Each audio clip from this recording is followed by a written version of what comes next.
20 दिसंबर 2024 की सुबह लगभग 5:30 बजे के आसपास का वक्त रहा होगा। एक व्यक्ति जो कि अजमेर की तरफ से अपना एलपीजी कंटेनर लेके आ रहा था, जिसमें लगभग 18 टन गैस भरी हुई थी। जैसे ही वो जयपुर से लगभग 11 किलोमीटर पहले भांकरोटा एक जगह लगती है, वहाँ पहुँचता है। उसको वहाँ से जाना था रिंग रोड की तरफ, और रिंग रोड की तरफ जाने के लिए उसको यू टर्न लेना था। जैसे ही उसने अपने ट्रक को यू टर्न लिया, अचानक ही एक ट्रक सामने से आ जाता है और उसमें भिड़ंत हो जाती है।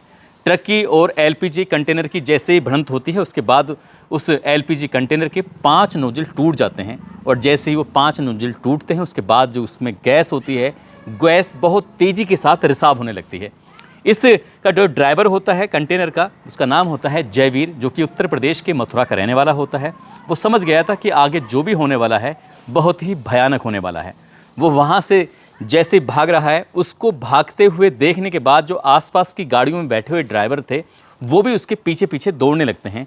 लगभग वो 300 मीटर के आसपास दौड़ता है, और दौड़ते दौड़ते जहाँ उसको अपना कंटेनर लेके जाना था, वहाँ यानी कि रिंग रोड की तरफ, वहाँ रिंग रोड पर पहुँचने के बाद वो अपने मालिक को फ़ोन मिलाता है, और फ़ोन मिलाने के बाद इस घटनाक्रम को बताता है। जैसे ही उसने घटनाक्रम अपने मालिक यानी कि दिल्ली के रहने वाले अनिल पवार को बताया, उसके बाद फिर फ़ोन रखता है, और फ़ोन रखने के तुरंत बाद ही एक बहुत ज़ोर का धमाका होता है।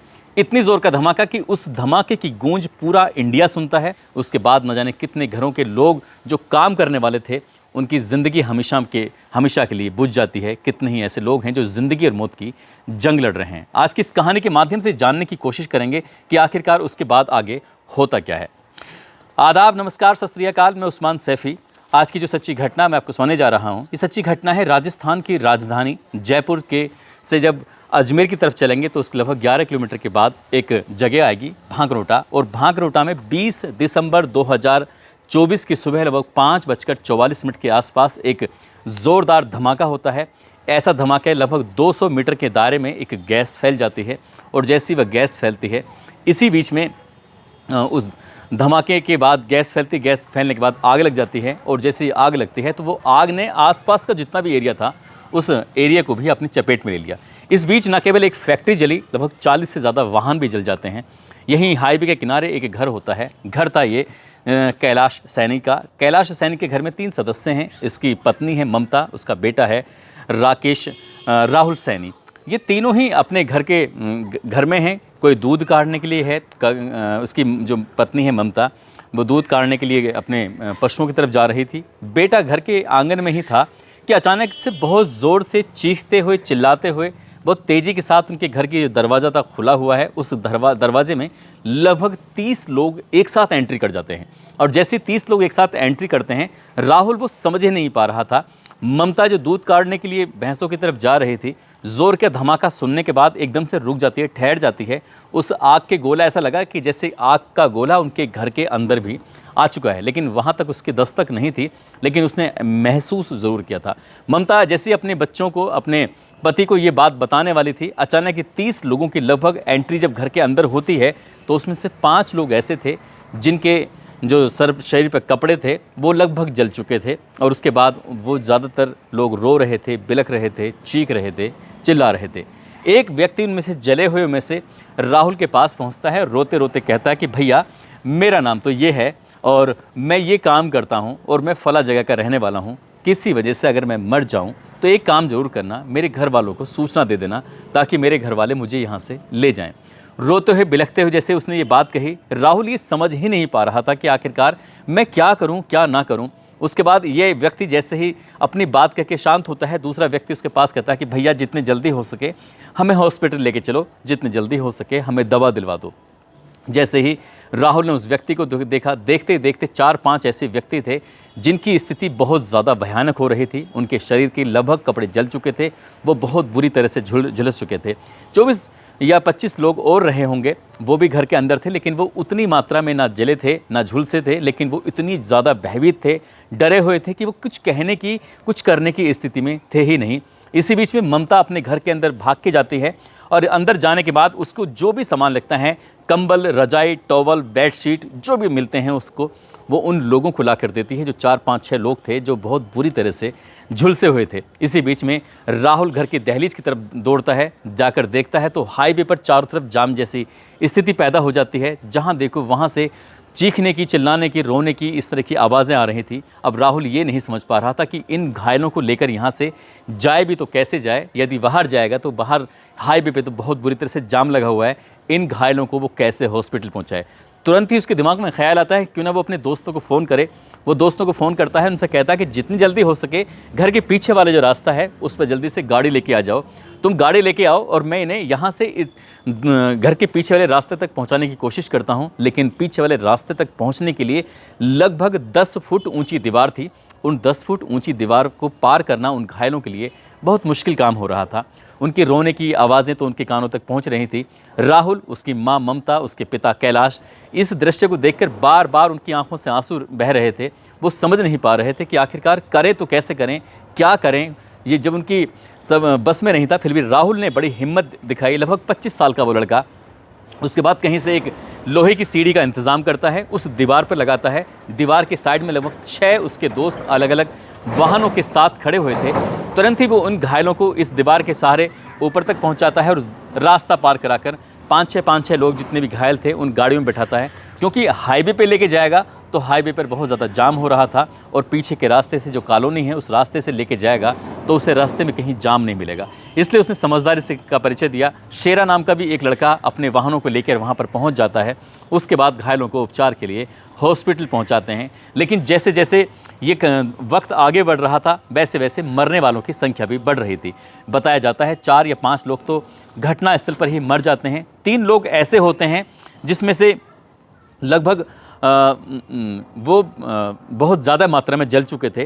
कहते हैं कि उनकी जो लाशें थीं वो पोटली में सिमट कर रह गई थीं। जैसे क्या उस ट्रक ड्राइवर का जो भिड़ंत होती है एलपीजी कंटेनर से, उस कंटेनर में जो ड्राइवर होता है उसकी भी पोटली सिमट जाती है। एक और व्यक्ति होता है, उस व्यक्ति के भी लगभग 3 ऐसे व्यक्ति बताए जाते हैं जिनकी लाश एक छोटे सी पोटली में सिमट कर रह जाती हैं। अब इसके बाद फिर मरने वालों की संख्या लगातार बढ़ती चली जाती है। 30 से ज़्यादा लोग घायल हो जाते हैं। यदि हम बात करें 26 दिसंबर 2024 तक तो मरने वालों की संख्या हो जाती है 19 और घायलों की संख्या रह जाती है लगभग 14 के आसपास। यदि हम घायलों के और घायल नहीं बल्कि मरने वालों के अगर नाम लें तो मरने वालों में एक हरलाल हैं जो कि गांव राजपुरा पीपराली सीकर में लगता है। अनिता मीणा गांव उसका रोशनपुरा है, तहसील बनेड़िया मौजमाबाद जयपुर की वो रहने वाले हैं। इनके बारे में मैंने पहले की कहानी में बताया था कि ये राजस्थान पुलिस में कांस्टेबल होती हैं। सुबह का वक्त था और अपने बच्चों को यानी बेटा और बेटी के लिए खाना बनाती हैं। खाना बनाने के बाद उन्हें ड्यूटी पर जाना था और ड्यूटी पर जाने के लिए एक बस पकड़ती हैं और पता चलता है कि जैसे ही बस में वो बैठती हैं एकदम ब्लास्ट हो जाता है और वो उस बस में ऐसी फंस जाती हैं कि अनीता मीणा की मौके पर ही मौत हो जाती है। एक व्यक्ति जो कि उत्तर प्रदेश के रायबरेली का रहने वाला होता है, शहाबुद्दीन जिसका नाम होता है, शहाबुद्दीन अपनी बात को कहने में भी असमर्थ हो जाता है। वो इतना बुरी तरह से झुलस जाता है, हॉस्पिटल पहुँचने के कुछ वक्त के बाद ही उसकी मौत हो जाती है। इसके बाद जयपुर के ही एक जगह लगती है सागनेर, और सागनेर की तहसील नाडा पटवाल मंडल का रहने वाला एक व्यक्ति जिसका नाम होता है राधे श्याम चौधरी। राधे श्याम चौधरी वो होता है जो उस वक्त ये कह रहा था कि भैया मुझे हॉस्पिटल लेके चले जाओ और मैं अपना किराया आपको दे दूंगा। लेकिन वो 2 घंटे बाद ही उसने दम तोड़ दिया था। एक वो शायद किसी कंपनी में वो जॉब करता था और मौके पर ही उसकी मौत हो जाती है। इसके बाद महेंद्र जो कि भादवा तहसील पर्वत सर नागौर का रहने वाला होता है। शाहिद सूरजपोल उदयपुर का रहने वाला होता है। फैज़ान उदयपुर का रहने वाला होता है। राजू राम बवेरवाल जो कि गांव महरोली श्री माधोपुर नीम का थाना का रहने वाला होता है। गोविंद नारायण सदरा सांबर केकड़ी अजमेर का रहने वाला होता है। करणी सिंह के बारे में मैंने आपको बताया था कि जो पूर्व IAS ऑफिसर होते हैं वो इसी घटनास्थल से कुछ ही दूरी पर उनका फार्म होता है और वो अपने फार्म से अपने घर वापस जा रहे थे जयपुर की तरफ। जैसे ये हादसा होता है तो उनकी गाड़ी भी उस हादसे की चपेट में आ जाती है और वो बहुत बुरी तरह से झुलस जाते हैं। परिवार वाले उन्हें ढूंढने की कोशिश कर रहे थे और जैसे परिवार वाले उन्हें ढूंढ रहे थे तब उन्होंने संपर्क उच्च अधिकारियों से किया और उच्च अधिकारियों ने उनके नंबर की जो लोकेशन निकलवाते हैं तो भांकरोटा जगह के पास उनकी लोकेशन निकलती है और पता चलता है कि एक पूर्व IAS ऑफिसर करणी सिंह जिसका इस घटना से कोई लेना देना नहीं था वो भी इस हादसे की चपेट में आ जाते हैं और उनकी भी मौत हो जाती है।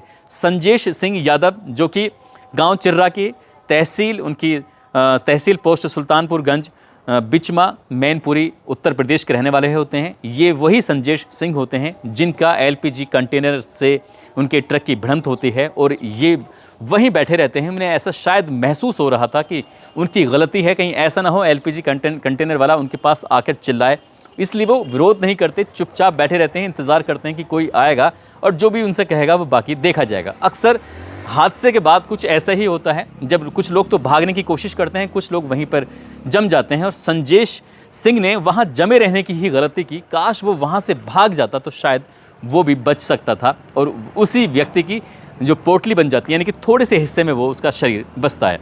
इसके बाद प्रदीप कुमार हैं, जो कि गांव मुंडरा शाही पीएस हरूरा, जिला कानपुर देहात यूपी के रहने वाले होते हैं।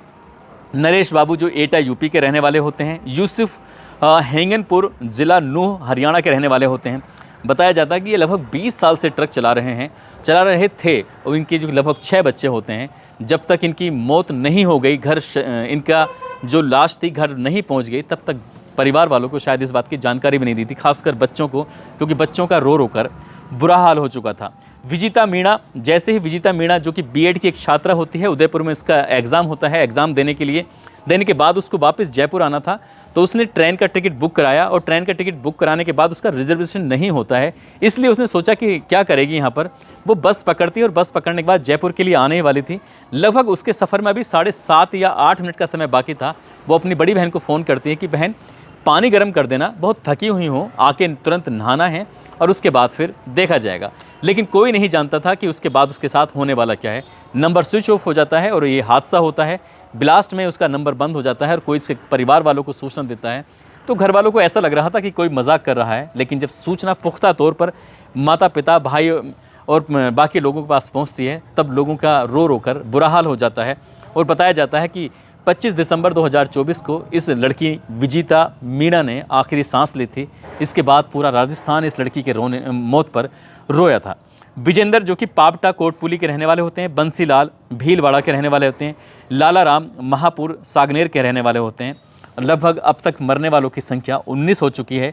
बताया ये जाता है कि 3 और हैं जिनकी हालत बहुत ज़्यादा गंभीर है। लगभग पूरे मिला के 14 हैं जिनका इलाज अभी चल रहा है, बाकी है। अब इसके मामले में जब पत्रकारों ने जयवीर सिंह के बारे में बातचीत की कि एलपीजी कंटेनर का जो ड्राइवर है उसका कितना दोष था, तो पुलिस ने ये कहते हुए मना कर दिया कि हम उसे सीधे सीधे दोषी नहीं ठहरा सकते, क्योंकि उस वक्त जो हादसा हुआ था उसके दिमाग में सिर्फ ये था कि किसी तरकीब से वो अपनी जान बचाए। बाकी मामले की जांच पड़ताल चल रही है। जांच पड़ताल के बाद जो भी दोषी होगा उसके खिलाफ राजस्थान की पुलिस कार्रवाई करेगी। दोस्तों, इस पूरे घटनाक्रम को सुनाने का उद्देश्य किसी को परेशान करना नहीं है, किसी का दिल दुखाना नहीं है, बल्कि आपको जागरूक करना है, आपको सचेत करना है।